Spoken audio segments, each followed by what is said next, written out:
Nous cherchons tous à vivre le mieux possible, améliorer notre qualité de vie et celle de notre famille, approfondir nos relations intimes et être heureux au travail.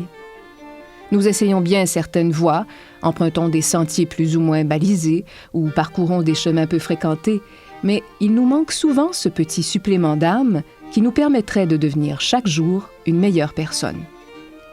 Lucie Douville, rédactrice en chef du magazine Vivre, et Jean-Claude Jeunel, philosophe, écrivain et observateur passionné de la nature humaine, nous proposent d'explorer 12 valeurs qui peuvent transformer notre vision de l'existence. Du courage à la persévérance, de la confiance à la compassion, nos témoignages recueillis dans la rue et nos interviews de personnalités québécoises vous permettront de découvrir des valeurs à vivre. Êtes-vous obéissant? L'obéissance est une des 12 valeurs humaines qui est, elle aussi, bien souvent vécue à l'extérieur de nous. C'est-à-dire qu'on la voit comme quelque chose qui nous est imposé. Obéir à une personne, c'est limitatif. C'est un peu comme si on n'avait pas le droit de faire ce qu'on voulait faire. On se sent brimé dans notre liberté. Mais l'obéissance, c'est autre chose que ça. Moi, j'ai l'impression que c'est quelque chose de plus doux. C'est vrai, l'obéissance, on pourrait penser que ça a quelque chose d'agressif. C'est parce que on pense à l'enfance, on est obligé d'obéir. Et, je sais pas, ça n'a pas quelque chose de doux, le mot. Alors que peut-être que l'action d'obéir, c'est quelque chose de plus doux. Par exemple, moi je me souviens, j'ai toujours été un petit garçon obéissant, très sage. Mais c'était simple, parce que ma mère savait me demander les choses. Elle était très douce, très gentille avec moi. Je lui obéissais par amour, avec plaisir, et c'était une joie. Parce que tout ça s'était enveloppé de douceur. J'ai jamais été contraint d'obéir. C'est pour ça que je disais que c'est sans doute quelque chose de plus doux. Donc pour toi, ce n'était pas une punition, c'était... Ah non, surtout pas. Ça faisait partie de la vie parce que c'était dans l'attitude de ta mère qui faisait que c'était beaucoup plus facile à... C'était comme naturel. Ben oui, c'était comme une osmose. Si elle me demandait quelque chose, c'était naturel, c'était normal que je réponde à son désir.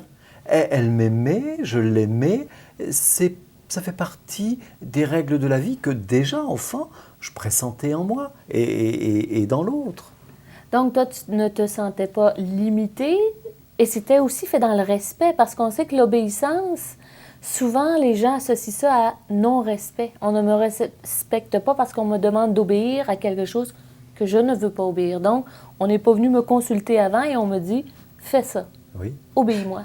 Par exemple, moi, obéir à ma mère, eh ben, c'était très doux. Et quand j'obéis à ce que je ressens, au plus profond de moi-même, c'est aussi très doux. Ah, c'est quelque chose que j'adore. C'est très doux, c'est un plaisir d'obéir à ce qu'on peut ressentir et d'accomplir ce que l'on doit faire. Et aussi, quand tu parles d'obéissance par rapport à ta mère, ce qui est un excellent exemple, c'est aussi sécurisant. Ça doit être... C'est que si tu sens que la personne qui te demande de faire quelque chose, c'est une personne de confiance, oui. C'est une personne avec qui tu vas pouvoir te sentir en sécurité. Donc, obéir, entre guillemets, à ce qu'elle te demande. Tout à fait. Mon père était aussi un être vraiment très gentil. Je lui obéissais avec plaisir et avec confiance.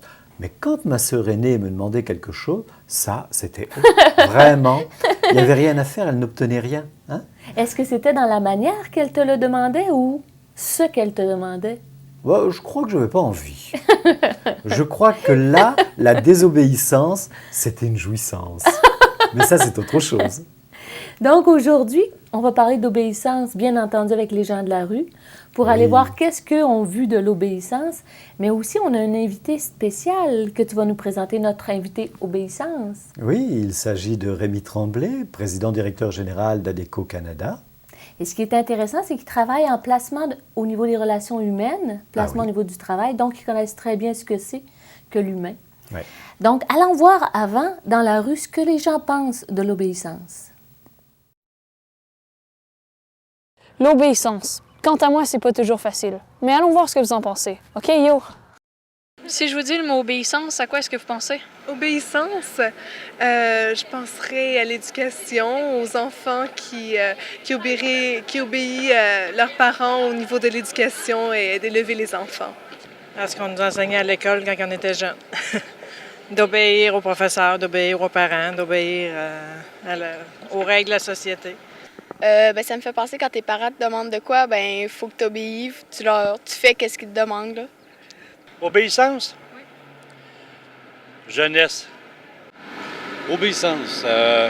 Une notion qui est plus ou moins galvaudée, qui est oubliée aujourd'hui. Je sais pas, soumission, l'ordre, je sais pas exactement. C'est des vieilles choses qu'on n'entend plus parler, ça. Et croyez-vous que l'obéissance a encore sa place dans notre société? Non, plus tellement, je pense. Je pense que c'est une valeur qui est beaucoup mise de côté, que les enfants sont beaucoup moins éduqués et encerclés par rapport aux parents. Puis c'est quelque chose à revenir dessus, quelque chose qu'on devrait ramener un petit peu plus. On nous a enseigné que l'obéissance, c'est bon. Mais si toi, dans ta tête à toi, ça te rend malheureux, l'obéissance, tu effaces ça, ce mot-là. Peut-être changer de mot. Un mot plus à mode. Je pense qu'il y a une façon de prendre du positif là-dedans, puis il y a du négatif aussi. Là. C'était pas nécessairement positif, non. Ben oui, c'est positif, mais faut pas que ça te tape ses nerfs, faut pas que ça soit douloureux. Si on obéit à des personnes qui sont responsables, on se laisse protéger par eux. Bien, c'est sûr qu'il y a des règles qui doivent être respectées, mais pas dans le sens d'écraser les gens. Est-ce que vous étiez obéissant quand vous étiez jeune?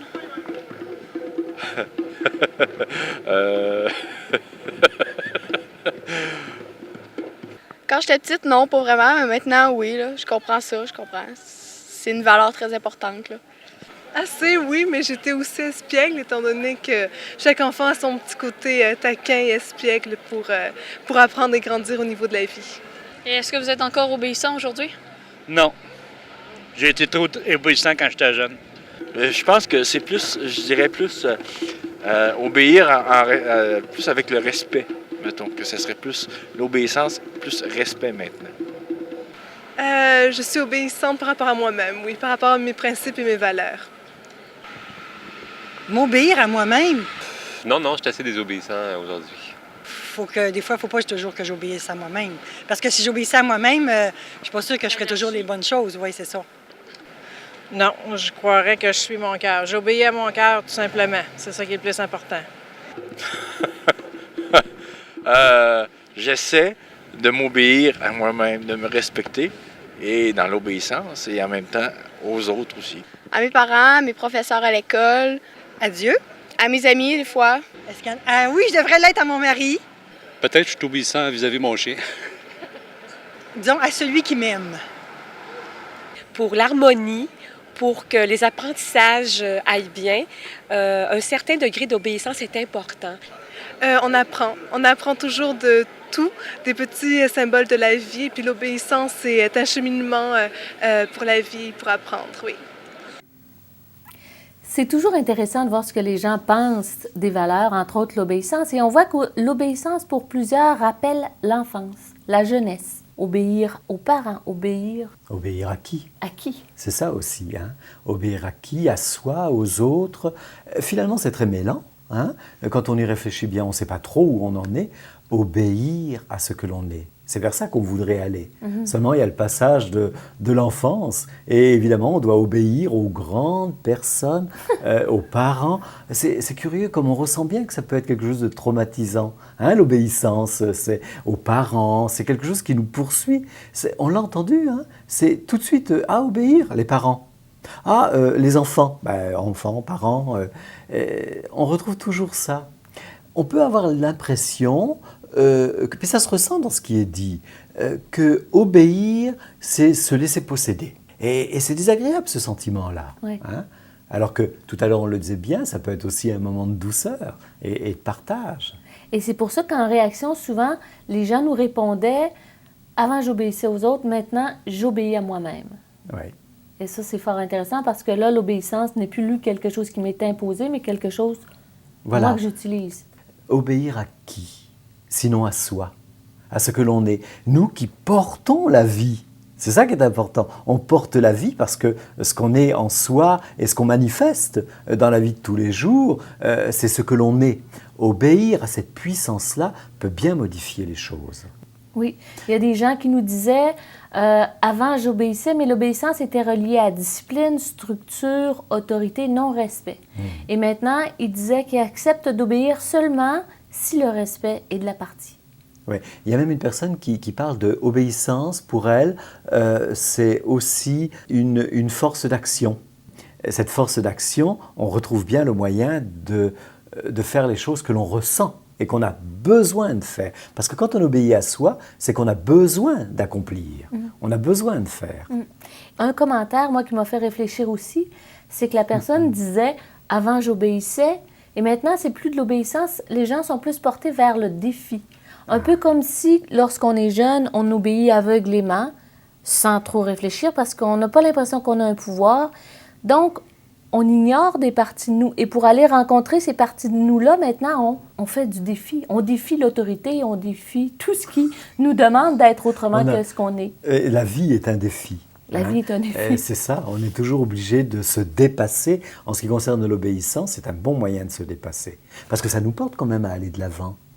On a vu le courage, on a vu toutes sortes de valeurs, mais c'est très porteur. L'obéissance à soi, ça permet une bonne relation, ça permet une bonne prise de contact avec la situation, avec les autres et avec soi. Et l'obéissance nous porte vraiment en avant. Exactement, et dans les commentaires des gens, une qui était intéressante aussi, la dame a dit « Maintenant, j'obéis, oui, mais juste à mon cœur. » C'est important, oui. Obéir à son cœur, et elle a raison. Elle obéit à ce qu'elle est. Elle obéit à ce meilleur d'elle-même, mais c'est aussi un bon moyen de se trouver et de se connaître. Finalement, elle est dans une démarche intérieure que d'obéir à son cœur. Bon, alors là aussi, c'est amusant parce qu'il y a quelqu'un qui dit « j'obéis à mon chien ». Alors, c'est aussi très important. Parce qu'il y a une complicité, quand le chien a besoin, le maître est obligé d'obéir, c'est très important. Seulement, je ne sais pas si le monsieur obéit aux autres ou à lui-même. Ça, c'est une autre histoire. Je pensais, moi, quand je l'entendais, cette personne-là, je me disais, c'est que l'obéissance est à double sens, elle n'est pas à sens unique.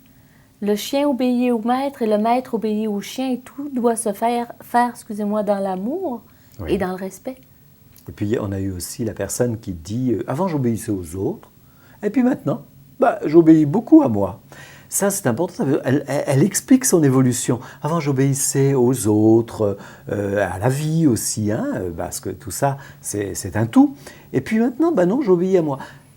Comme si elle nous disait, avant, j'obéissais, c'est peut-être une sorte de soumission, cette obéissance-là, je la subis. Non, après tout, maintenant, je passe par moi, je suis ce que je suis, et j'obéis à ce que je veux être, qui se tient en moi. Et du coup, je le mets en place.